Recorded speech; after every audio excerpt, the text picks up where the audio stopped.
we picked up off last time, we were talking about beginning beekeeping. Some of you have had bees for a while, some people haven't, and you're just trying to learn some new information, and that is totally fine. Beekeeping is all about learning information, and as I've learned with the beekeepers I work with, sometimes I ask a question of 3 of them and I get 10 different answers. And it makes life very confusing because you don't know what to do. And then you get very frustrated because they've told you one thing and you're like, but I did it. They're like, no, that's not what we meant. We meant for you to do it this way. Or no, that's not the right time to do this. And it gets very confusing, and hopefully we'll clear up some of the confusion. I won't say that we'll clear it all up, but we will try.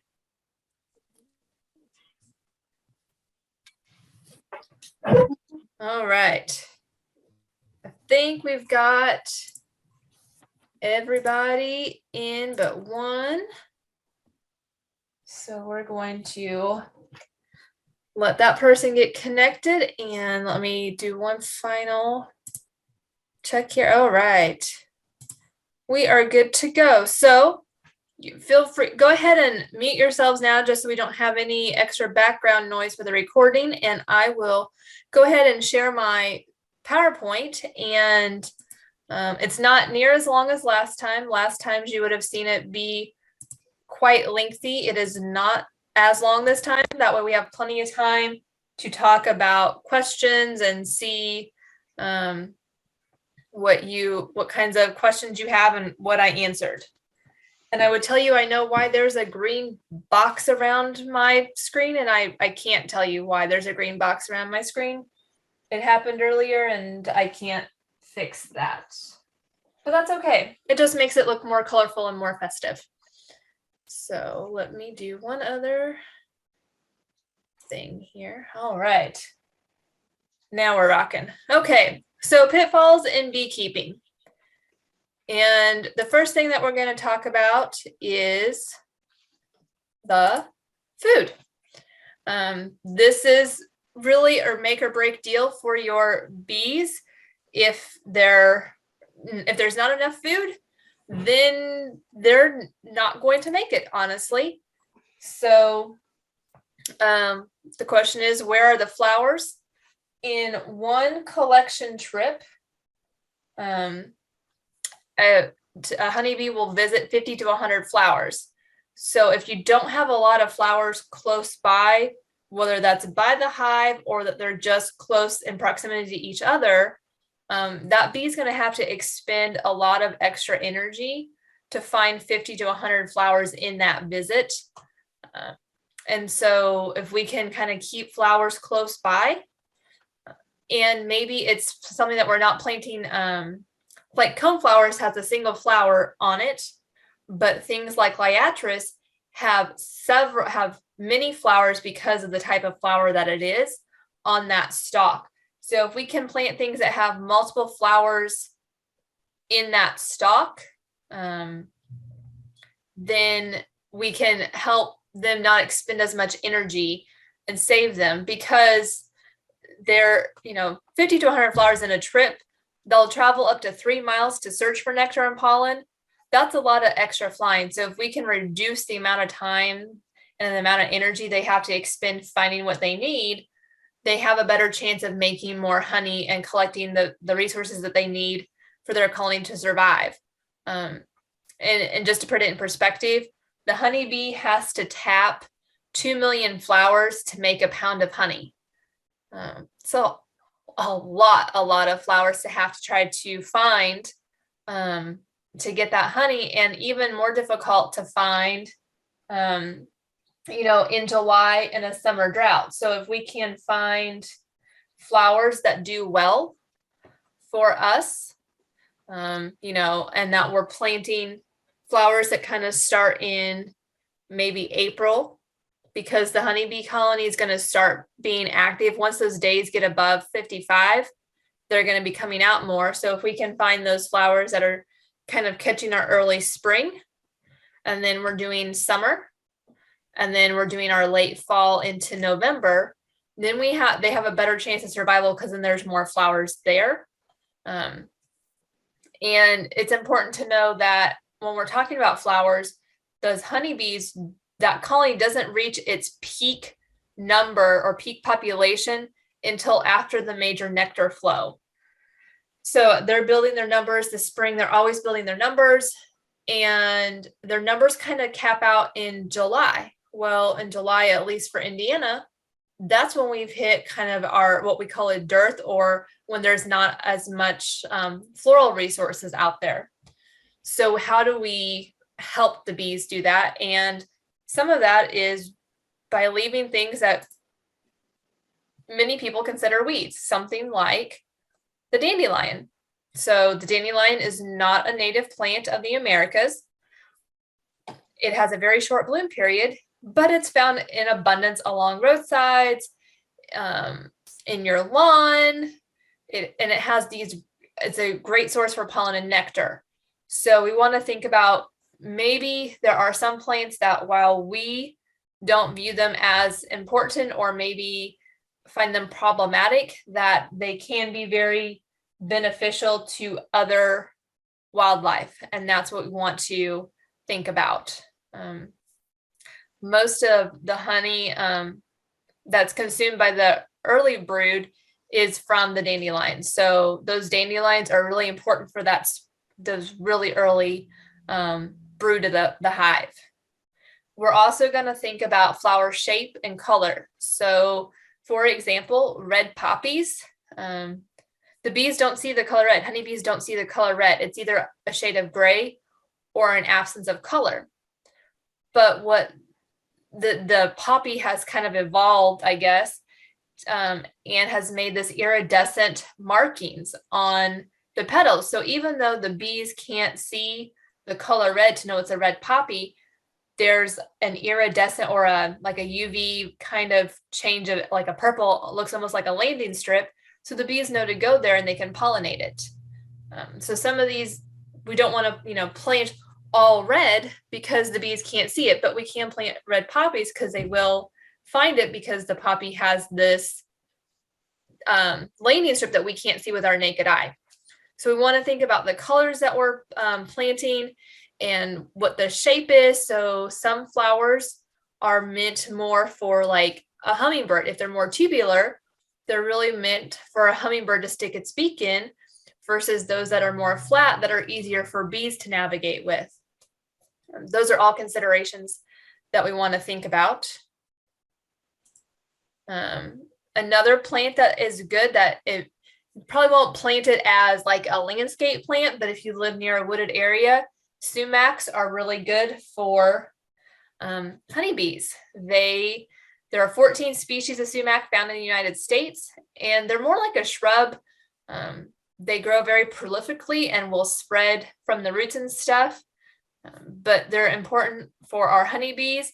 They're flowering in midsummer. So that June, July timeframe, when a lot of our bedding plants aren't flowering, and a lot of our perennials maybe are just starting to take off, these are flowering. The ones that have the most nectar are our staghorn and our smoothbark sumacs. So these are really the ones, if you're looking to plant something, these are really great to plant. If you're looking for something that's maybe a little bit more drought friendly, something like the autumn joy sedum is really a great plant. So in our hot days and stuff, the sedum will look very wilty when the sun's hitting it. And that's because it's more like a succulent. If you're not familiar with the sedum, the leaves are very waxy and are very, remind people of something from the desert, because they're a very thick, waxy leaf, and they kind of wilt to help save their water resources. And then they pop right back. As soon as the sun goes down, the plants unwilt and they're fine. They have a bloom time from late summer to fall. So this is getting us that August timeframe up through probably mid to late September. They'll do well in full sun to part sun. They don't get super tall, maybe 2 feet at maximum, and they have a 2-foot spread. So this is again a great plant And then there's other resources. I mean, I could give you a whole presentation on plants for pollinators. We'd be here for way more than an hour. We want to look at resources though. And so one of those would be the Xerces Society. And you can go to their website, which is xerces.org. And they have tons of resources for not just honeybees, but for pollinators as a whole. And then we also have this publication from Purdue. It's POL 6-W. And it's recommended Indiana native plants for attracting pollinators. And we really want to think about planting native plants because they do better in our climate. So we were just talking about the weather before we got started, and we had a tornado in Kentucky on December 6th. That's pretty rare and doesn't happen a lot. And so, as our climate is changing and stuff, because that, that's what's happening, these native plants can handle that change a little bit better, and they're not putting something else out of place. So if we're using non-native plants, they're going to put our native plants out of place. Using native plants is really the best thing for our environment. This publication is, I didn't help with it, but I'm going to say it's amazing because it will give you both the scientific and the common name for the plant. It'll tell you what kind of soil conditions it needs, if it's like super wet, moderately wet, dry, really dry, what kind of sun it needs, if it's a full shade, a part shade, when it's going to bloom, what color it's going to bloom, how tall it is, and which pollinators it's might be a specialist for. So things like the monarch butterfly, if you're looking at this publication, it's going to have the butterfly weed and stuff. It'll have that Asclepias group, and it's going to, you follow it all the way to the side, and it'll say specialist for monarch butterflies. So it really, if you're trying to attract a specific thing, will kind of help narrow that down. Now there's other food sources that aren't plants, and those are the ones that we as a beekeeper have to provide. And that includes our sugar water. So in the spring, we're doing a 1-to-1 ratio. So that's essentially 1 cup water to 1 cup sugar. And in the fall, it's a 2-to-1 ratio. And the reason for that 2-to-1 ratio in the fall is you don't want a lot of extra moisture in the hive. If there's too much moisture in their sugar reserves, they won't get it to dry out enough to make it honey and make it usable. So that's why we have that different ratio in the fall. So at the fall, 2 cups sugar to 1 cup water. You also want to make sure that your sugar gets truly dissolved in your water. So I would boil my water. As the water is boiling, go ahead and put my sugar in and make sure it gets good and dissolved.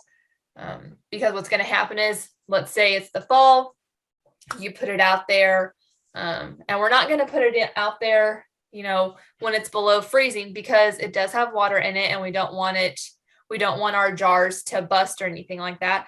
But we'll say it's still a mild day. Well, sometimes if that's not dissolved properly, you'll end up with sugar crystals inside your jar. And that doesn't work well because you need it in a liquid format for the bees to take.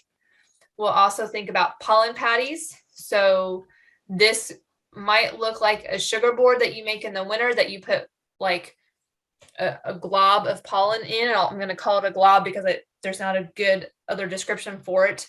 Other people feed loose pollen, so they'll take like an elbow from a drain pipe and they'll put it away from the hive and put some loose pollen in there for the bees to take. And then also when you're taking your honey off your hive, any honey cappings that you have left over, just take them and you can put them out by the hive. So the picture in this slide is actually from my hives. And when we take them inside and we uncap the frames to extract the honey, we keep all the cappings. This is in the strainer. And then I take the strainer out the next day and kind of set it in a shaded area, not too terribly far from the hive, but not right below the hives either. So I actually set it probably 5 yards away, and the bees will come find it and they will clean all the cappings up, and there won't be a drop of honey left in it because they've taken care of it all and they've taken it back to the hive so it doesn't go to waste. Other critters will find it, like raccoons and stuff, but it's important because one pitfall that people have is they'll take those cappings and they'll put them right back in front of the hive, and that will increase the chance of robbing. So it'll tell other honeybees that are looking for an easy food source, hey, this hive has stuff, so they're going to go clean the cappings, but then they might decide that your hive's kind of weak and start robbing the hive. So we want to make sure when we're feeding that we're doing it away from the hive, except for the sugar water, which you can do from inside the hive. Never put sugar water in a Bordeaux feeder on the front of the hive, because that will also attract robbers. You want to feed inside the hive. If you're doing sugar water, we're going to feed inside the hive. The next pitfall that I know I have made errors with is hive space. It's really, really important to not mix your hardware. So all your frames and your boxes need to come from the same vendor. If you buy 2 hives, one from vendor A and one from vendor B, try to mark them so that you know that they go together. Because if you start intermixing your hardware, then you're going to have an issue like you're going to see here. And you're going to lose your bee space. So bees have a specific space, whether that be, it's about 1/4 of an inch or whatever. And some companies put it at the bottom of the frames. Some put it at the top of the frames. And then that's when you start mixing stuff that the bee space is not right, or maybe you start mixing your frames in your boxes and half the frames have the bee space at the top and half are at the bottom, and they don't mesh. So we want to make sure that we're not mixing the hardware for this reason. And do you have the appropriate space? So do you have the right bee space in there? But do you also have space for them to grow? What you have here in the picture on the left, those bees are, they're doing what's called bearding on the front of the hive. So it's not that they ran out of space, but it's like July and it's super hot in the hive and there's a ton of bees in the hive and they're just trying to get cooled off. So they're hanging out on the front of the hive. And some of them are helping ventilate it there, but the picture on the left, that's normal for my bees. The picture on the right would be considered bird comb. Typically the bird comb should not be that large. So that's a couple inches tall. It should never be that large. This has happened because we had like an empty box on top or whatever, and they started building up. So we had extra space outside of the normal bee space and they took advantage of it. This is kind of what it looked like when we took it apart. So we had this empty box and, we were just trying to create ventilation and store stuff there. And they decided that they needed more space. And before I had a chance to put frames on it, they created this disaster. It was not fun to clean up. It's agitating to the bees. It's agitating to you as the beekeeper. So it's really important to make sure that you have the right hive space and that you're checking it, because when it gets really out of control, is especially in the spring, which is what happened in this next photo. So it was this spring, we had the candy board on. So this is what my candy board looks like if you've never seen one. Mine has sugar that I've mixed with a little bit of water and a little bit of vinegar, and I put some pollen patty right below it. And we put this, it's not the same depth as a frame. You can see that from the photo, but we put it on the hive in November, right around Thanksgiving. And then we leave it on until it starts to warm up. Unfortunately, I had a little minor surgery in March and I couldn't get out there to check the bees. And I told my friends, I said, they'll be okay. Because we were talking about it. We're like, it'll be okay. It wasn't okay. Because it had started to warm up, and this set of bees, their genetics, they were very gung-ho for the spring and they were ready to go, and they started to build comb inside the sugar board, which is never a good sign because it's a disaster.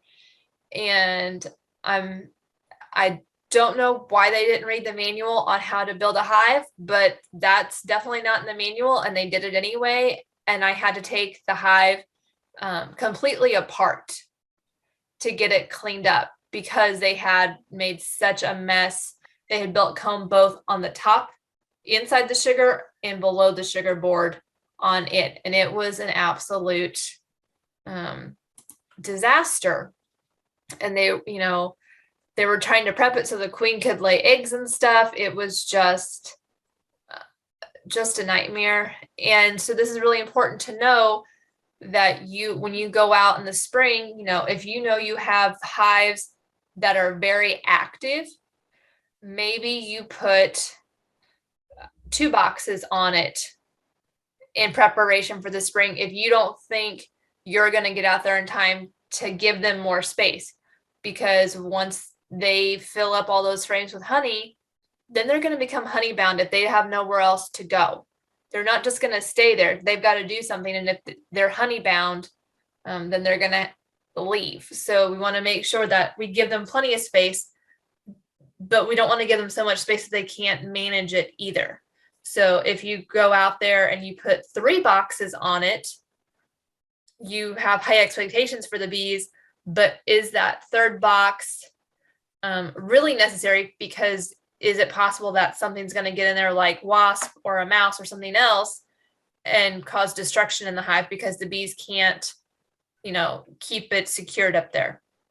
So things to think about. And I'm sure you all have questions.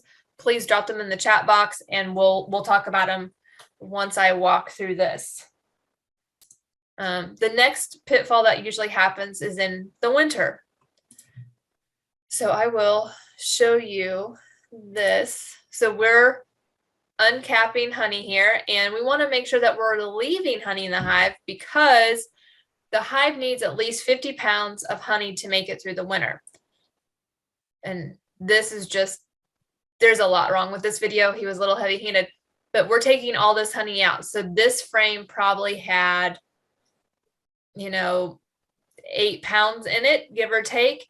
So if I take 10 frames of 8 pounds, and that's the only frames that had honey on it, I'm going to starve my hive. So when we're thinking about the winter, we need to make sure, okay, if we took a lot of honey in the summer, did we feed them enough from the time that we took it in the summer to get them to build their stores back up for the winter? And this is usually when I have an issue because I forget to feed them during the summer drought period, and I really should be more cognizant and giving them a little bit of sugar water in July and August when we don't have a lot of rain and there's not a lot of plants flowering, because then that affects their winter stores. So that's another pitfall, is that they don't have enough honey. And sometimes it's even the placement of the honey in the hive that becomes a pitfall. So I've had beekeepers tell me their hives have had full boxes on them, and all the bees had to do when they're in their cluster was move the cluster maybe an inch to the right or the left, like from one frame to the next. And they didn't do it. And they starved to death because they had eaten what they felt they could that was like above them, like directly above them, but they didn't go to the left. They didn't shuffle to the left or the right to eat what was left, because had they shuffled just a little bit, they would have been just fine for the winter. So we have to make sure these winter stores are also directly above where they're going to overwinter at. If they're, if you get a good day where it's 55 degrees out or whatever, and that the bees are going to break cluster, you could probably peek in there and make sure that they've still got enough food. If you didn't put a candy board on it, to make sure that they have plenty to go around and that it's not just the frames on the outside. Because if it's frames 1 and 10 on the outside are all that's left in there, then they're still going to starve. If it's February, they're not going to make it before the flowers start to bloom and they have enough to get through. So things to think about would be making sure that we leave enough in the hive. The next thing with winter would be winterizing the hive. This is one that got me the first year, and none of us, as my beekeepers ever helping me and trying to teach me, didn't think about it. None of us thought about it. Did you winterize your hive? So for this photo, our hive is winterized by, it's like tar paper almost that we wrap around it, not to keep it warm, but to keep the wind from blowing through it is really all we're doing. Those bees are going to keep it as a consistent temperature inside. We're just trying to help regulate the temperature a little bit. Now, the first year we kept bees, I thought I was really smart, and I bought these sleeves. They're insulated sleeves that are meant to go over 2 boxes. And I said, okay, well, this is what we're going to do. That way, it's really easy. We just have to slide them off in the winter or in the spring, and then we're good to go. And that was not the case. They were very difficult to put on, and they actually probably made my hive hotter than what it should have been. And when it made it hotter, it also increased the condensation in the hive. So to point number 2, did the outer cover get tilted? If you don't tilt your outer cover one way, whether that's forward or backwards, then the condensation that's created will drip on the bees. It will kill the bees. That is how I lost bees the first year. So and this is where some discussion happens at, do you tilt it forward? Do you tilt it back? I have beekeepers tell me they tilt it forward because then it's in line with the entrance of the hive and it helps with the circulation and stuff. So it's going to dry out more. I just tilt mine to the back because it's easier for me. It's whatever. You could also buy, they call them quilt boards that you can make. You can buy moisture boards. So this year I tried a moisture board. Let me tell you, it's a one-time use. Once you use that moisture board once, you're not going to be able to use it the next year, or at least I'm not, because we had so much moisture. And the moisture board looks like it's compressed wood. That's what it looks like. It looks like your cheap compressed wood, and you'll put it between usually your candy board and your outer cover, and it will absorb the moisture that is created. Some people, if they're putting the candy board on, they don't really worry too much about the moisture board because the candy board is going to probably absorb some of that moisture. But there's also what's called a quilt board that you can use, or bee quilting, whatever, and you can use that to absorb the moisture. But something's going to have to be up there to help keep that moisture from falling on the bees, because it will kill them.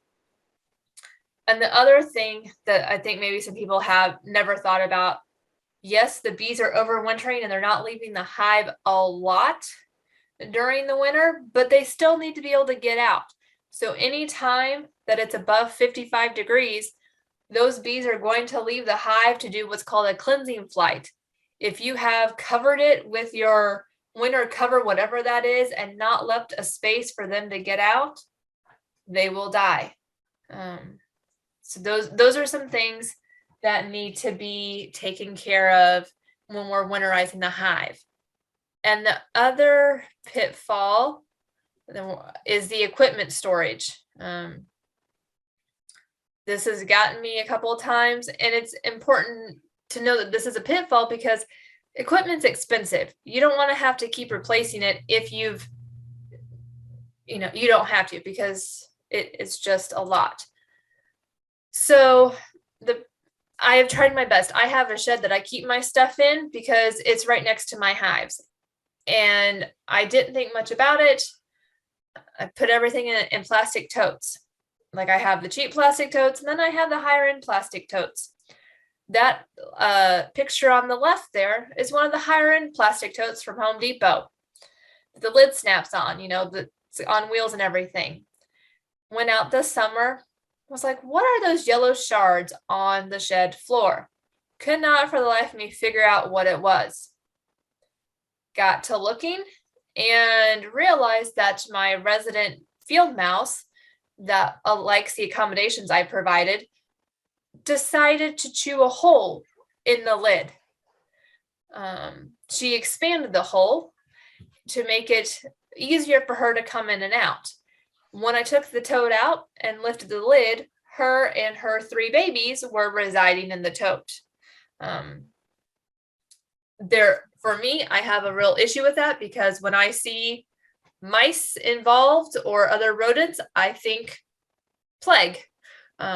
So in storing it, this is a problem because if I had the tote she got in didn't have any wax and stuff in it, but if I had stored frames with wax in it, she would have destroyed my wax in my frames. And that's a lot of time and energy those bees are putting in there to build up that wax.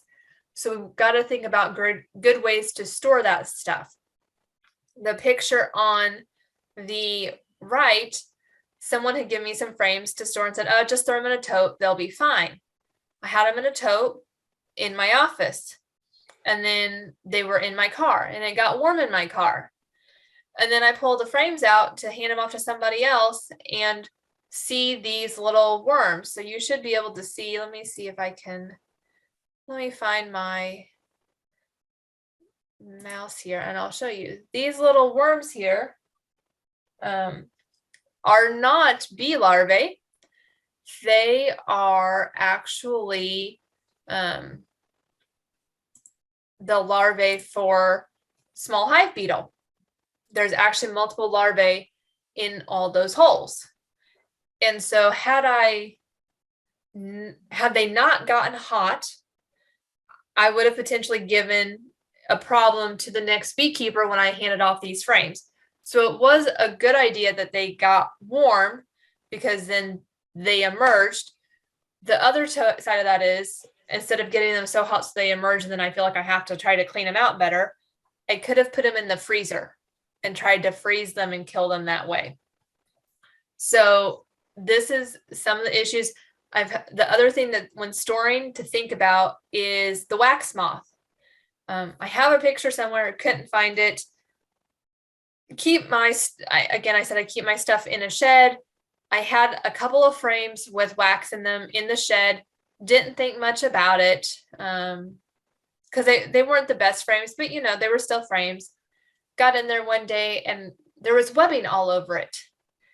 And I couldn't figure out, and we got to looking and realized there was a couple of wax moths that had gotten in there and they had started to burrow and took out part of the frame.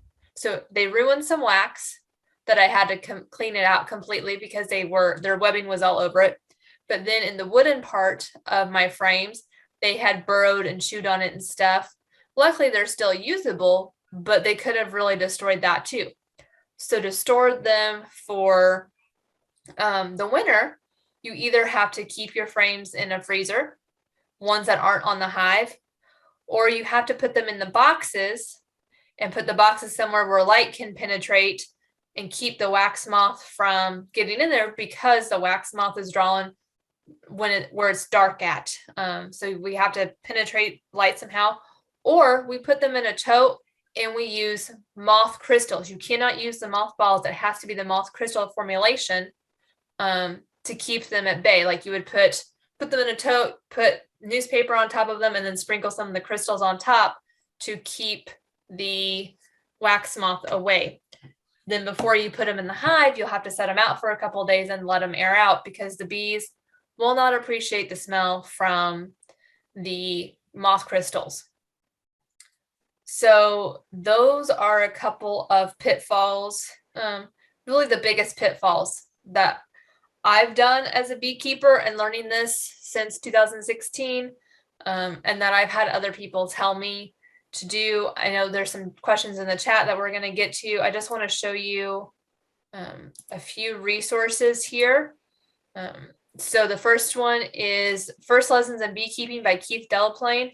He is one of the leading people that when you talk to people that are in beekeeping, they'll probably tell you, have you read Keith's book? Make sure you read Keith's book. This is a great one. It's got wonderful pictures. He describes things very kind of at the basic level. because beekeeping, it took me 3 years to learn what the guys were saying to me. So this is a great one to start with. Getting a magazine subscription or just checking with your local organizations. Bee Culture is a magazine. I think it gets published monthly, if not, it may be quarterly. That's a great way to keep up with some, ideas, how to mitigate different insects or new feeding techniques or what have you. So that's another great way to stay up and maybe get ahead of some of these pitfalls. And the other way to avoid pitfalls is to keep a journal of each hive. So if you're making observations in each hive, what I wouldn't say daily, but weekly, then you're going to know what the tendencies of those hives are, and then know for the next year, because you can represent going, oh, well, it was this, maybe it was 70 degrees on May 15th, and, we saw that the bee population had spiked and that they were really coming in, and the pollen was a very dark yellow. I couldn't tell you for the life of me what pollen is dark yellow, because each pollen looks similar but also different. And so if you see them you can kind of do a scout to see, well, what's blooming about May 15th, so that to be watching for it for the next year. And if you don't see it bloom, then okay, maybe I do need to keep some extra food on my bees, because whatever that source was from this year isn't there this year. So just some ideas to help you be successful in beekeeping. And thank you for that. And I'm going to stop share, and you can either unmute. I know I've got a question in the chat. So Kent asked, should I leave a full honey super on for the winter? And the answer is yes. So when we take our hives off, I leave a box of bees. So the bees have a box, and then there is a box of honey, usually a deep and maybe a medium. So it depends on what you like to run. I would prefer to run mediums, because for me, mediums are easier to handle, at least in the honey department. Because if you're running the largest box as possible, those deeps, they get to weigh about 100 pounds if they're full. And so I run the smaller ones, at least for honey. So if I'm running a medium, I may leave a medium and then make sure I've got my candy board on. If I'm running smalls only for the honey, then I might leave 3 of those on to help equal the same weight. Does that help, Kent? Yeah. Yep. Thank you. No problem. What other kinds of questions does everyone have? You can either drop them in the chat or you can unmute. I wanted to make sure we had plenty of time for questions. I have a question, another one. I planted a nectar field last year around April, May time frame, and I got some stuff. I thought it's for honeybee mix, nectar. Supposed to be a lot of Dutch clover in there, some Alsiki clover and yellow sweet clover and all. But after the end of the year, I didn't see any clover in there. I got these really tall flowers. I mean, it was beautiful out there. Some blues, pinks, red, tall flowers. And when they were coming up, they looked almost fern-like until they finally flowered, but they were almost 5 feet tall. And it wasn't really a mix that I thought I was getting. But what is a good a field mix that I can get to plant like a quarter acre or something like that for a nectar field? So there are a few things, and I'm going to draw a blank on the let's see here. See, now you put my brain on the spot for a Monday, and it's going to freeze up onto what the guys plant. I'll have to think about it, and I'll send it out tomorrow. But again, the clover is good to make sure that that's really what you got. Anything that's a native. So if you're looking for more like a wildflower patch, cone flowers are really good. You just want to make sure they're more like the purple or the yellow cone flower, because you can go and buy cone flowers at like your local garden center, and sometimes they'll be like more like iridescent colors, like iridescent pinks and stuff. When we're buying those plants, they've been bred for looks and not for what they provide the environment. And so they don't have as much nectar and pollen in them as our more native varieties do, those purples and those yellows. So things like the coneflower are really a good one. Bee balm is another good one that they like. Partridge pea is a low growing one that you can use. If you go, depending on what you want to do, your soil and water district may give out seed for wildlife. It usually has like sorghum and mullet, and I was really hoping if I said 2 out of the 3, the third one would come to me because it's the one I'm thinking of. And those will also attract and be good for the honeybees. Let me think about that, Kent, and I'm going to put it in tomorrow's email because it's going to bug me until I think about it, because the guys swore by it that I work with. They're like, oh yes, you have to plant this. You can plant it, in like rotations and plant it every couple of weeks. So it'll keep doing it. And what I found was when I had it at my house, it brought in the Japanese beetles. And then I got very angry with them because I have raspberries and stuff and I didn't want the Japanese beetles. Yeah. But I will add that to the list tomorrow, and I will add in the link to the Purdue publication. Okay, thank you. No problem. What other kinds of questions does everyone have? I know it's Monday, it's cold, it's dark outside. I threw a lot of information at you. What do you think is the best spring flowers to plant? Ooh. So especially if we're thinking spring, we're thinking about bulbs at that time. So we want to, spring bulbs get planted in the fall. So if you didn't plant any fall bulbs right now, oops, we're not going to have any spring flowers. But things like crocus and stuff work really well for them. They'll go to them and they're low growing and not real obtrusive to anybody. If you're doing like daffodils, you want to make sure that they're more the original daffodils and not the ones that have been bred for a lot of show and stuff. Again, because they have lost their nectar and their pollen.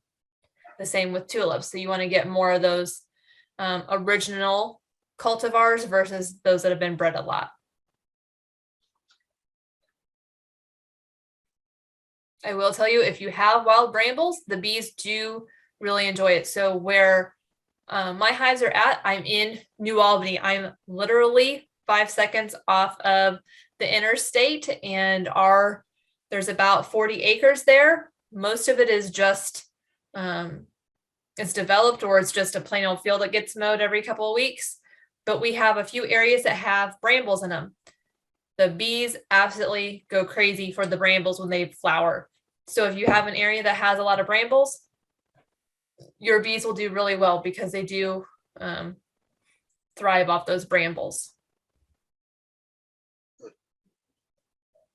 Make sure you have a water source close by. If you're not putting water on their hive, make sure they have another water source close by, because that takes up energy if they have to go fly and find water. What else do you all have? I was trying not to overwhelm you tonight. That's why I made the PowerPoint a little bit shorter. What about buckwheat? That's it, Kent. That's it. Buckwheat. Yeah. So yes, you can plant it. But for me, it brought in Japanese beetle. I don't know that it does that for everybody. But that's a good one. And it is one that you can plant like a succession planting. So you can do a small patch, on week 1, wait a week, and then do week 2. That way it's continuously blooming. Also works as a cover crop for gardens if you need to throw a cover crop on. Thanks, Kent. See, you're going to eventually help me out there. Good. I heard that buckwheat didn't make a real tasty honey, though. It's kind of dark and stout is what I've heard. I don't with honey, and I have to laugh about this. So we had someone that worked in our building, and we used to do honey testing. Pre-COVID, we would do honey testing in my office, and we'd set it out for everyone to go and test. And she's like, "Oh, I really like this one, this one tastes too much like clover. And I'm like, okay. And I just kind of let it ride and didn't say a whole lot. And then this year she came to get honey. She's like, oh, last year's was too much like clover. But someone accidentally gave her a bottle from last year's, and I've never heard a word about, I just hear, it's great honey. So sometimes I think it's sometimes a mindset of people saying, it's not good. It's not good honey. I think it has more to do with the weather in terms of how hot and dry it is versus maybe what they're getting. From what I understand, the biggest crop in West Virginia is poison ivy. And you can't really say, oh, this is buckwheat honey, unless that's the only thing around them for about 7 miles. Because it has been like Cornell has tracked them and they'll go up to 7 miles to look for food. So I find it really hard when people are telling me, oh, that my honey is blackberry honey. Well, are you sure it's 100% blackberry honey? Now there is a place to get it tested, and I have a bottle. I've been trying to get it tested for years. You can send it off to Texas, and there might be a couple other places to send it off to, and they'll tell you, it has to be unfiltered, and they'll tell you what plants are in your honey. It's like $75 to have it tested, which is still super cool, because for me, I just want to have it done because we're in an urban area and I want to be able to tell people, oh, see, because you let your lawns be a little weedy and not just grass, you're helping feed my bees. So you can have your honey tested, but yeah, the beekeepers just like it because the buckwheat does flower consistently and helps provide that food that they need. Yeah. Let's see. Okay, so Bill, you asked me, so to prepare the hives today, if you haven't put the covers on them for winter, they should be on there. For the state of Indiana, the hive should be pretty much winterized by now. We usually shoot for ours around Thanksgiving. So if my hives have food on them and we went ahead and put a cover over, well, I say my hives, I only have one hive that's still alive because the other one died this fall. But my hive has food on it. When we put food on it a couple of weeks ago, we weren't sure that hive was going to survive. We went in this week because it was in the last week because it was in the 60s. They had consumed most of the food we'd put on it. So someone else went in this weekend and put what we call fondant on it. And that should get them through for a while. I'm going to go in and make a sugar board this week and put it in the freezer in my office. And if we get a nice day, middle of January, and it's above 55, I'm going to probably take some of that sugar board out there or candy board and toss it on top just to make sure they have enough to get through. But my hives are covered and have food on them, ready to go for the winter. What other kinds of questions do you all have? I'm here to give my best answers possible. I'll never say that I'm an expert in this, but I sure do learn a lot every year that we do this. So go ahead, Amy. Okay, so our hive seems to be gone and dead. What should we do with the frame and the boards between now and next spring? So anything that has wax in it needs to be stored somewhere where the wax moths won't get it. So if you can have a small tote, get some newspaper, put those moth crystals on it. The box, if you can bring it inside somewhere where a mouse won't inhabit it. That's the other thing, is like I keep all my stuff in my shed. I've had to stack them in such a way that the mouse cannot get in there and build her nest. Because she is the bane of my existence, and she would build that, and I have a real problem with that. The bees may not have a problem with it. Me, from a sanitary standpoint, have a huge problem with that. So I always try to store my stuff so she doesn't have access to it. I have some beekeepers that they'll hang their empty boxes from rafters, which I can see is fine, except maybe if it's in an open barn, you might have an issue with some birds landing on it. Not that can't be cleaned up, but there's just more work in the spring. Yeah. So what would have to be done in the spring to them?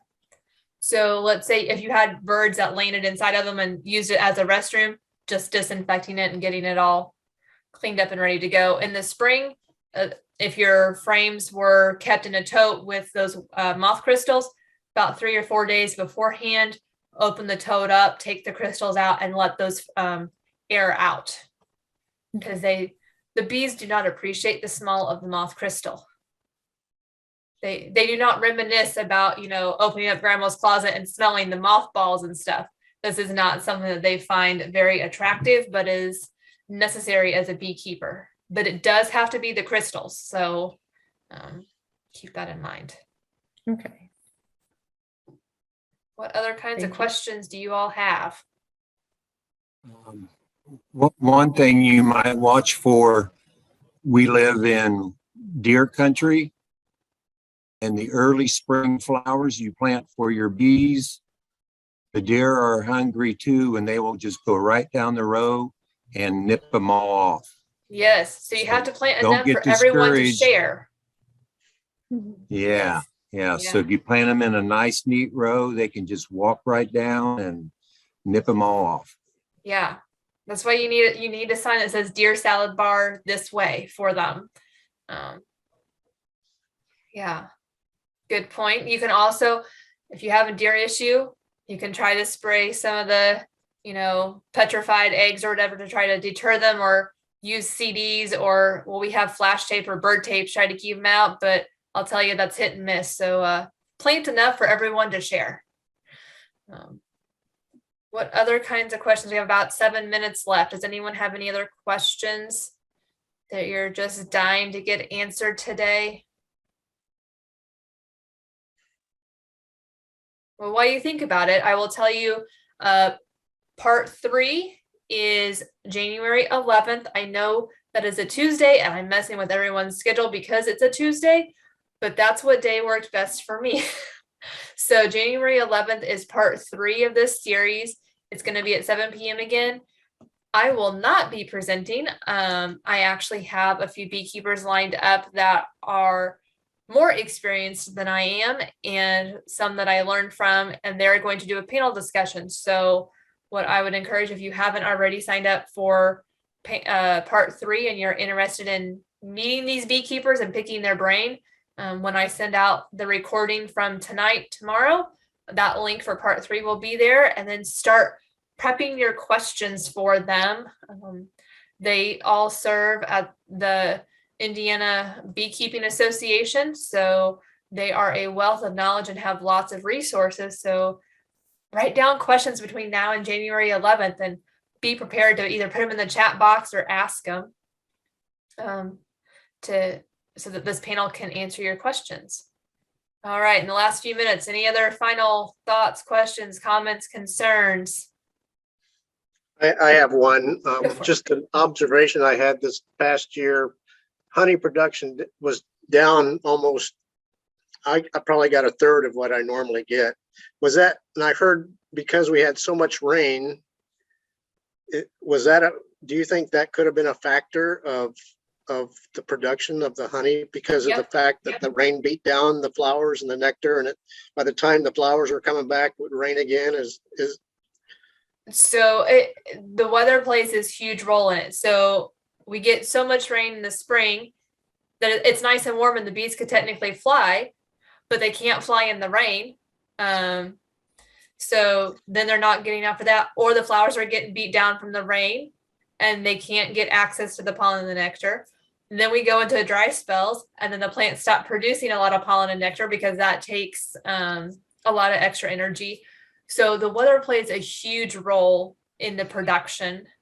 And that's why it's always still important to keep an eye on your bees. And if you see numbers start to dwindle, and this is now, I've had to learn this lesson the hard way. When numbers start to dwindle and you're like, something doesn't look right, I feel I should have more bees in this hive, get food on that hive.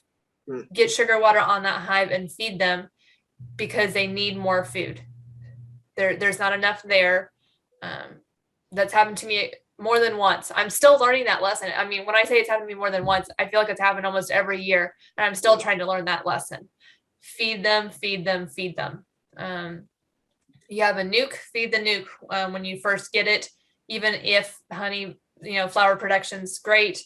Even if we have a lot of rain, not a bad idea to put some food on there because they're not getting out and they don't have access to it. So as expensive as it might get to provide sugar water to the bees, it's probably a good idea, unless the weather is ideal and there's not a ton of rain in the forecast and the flowers are looking good, to go ahead and put some food on them to help them. I've not done a lot with like the dry pollen in terms of feeding them. I have another beekeeper that, and I don't fully understand why he does it where he does it, but we have what's called Mount St. Francis here. So it's like 400 acres and he keeps the bees there. This is not a populated area. It's a monastery. It's a lot of woods, a couple of lakes right next to a flower patch that he helped put in. And he put the dry pollen food not far from it and stuff. So I know they need the pollen, but I'm not sure why he felt that location was in need of supplemental pollen when they had all these other resources around. And maybe it's because there's more trees than there are flowering plant. Not that trees aren't flowering plants, but trees only flower really during the spring and then they're done, versus other perennials or annuals that are flowering throughout the spring and summer. So that's something to think about. Other thoughts, questions? I know someone put in here because it's the biggest news today. Purdue men's basketball is ranked #1. First time that's ever happened. So it's a good day to be a Boilermaker. Other final thoughts, questions, comments, concerns? We've got about 2 minutes left.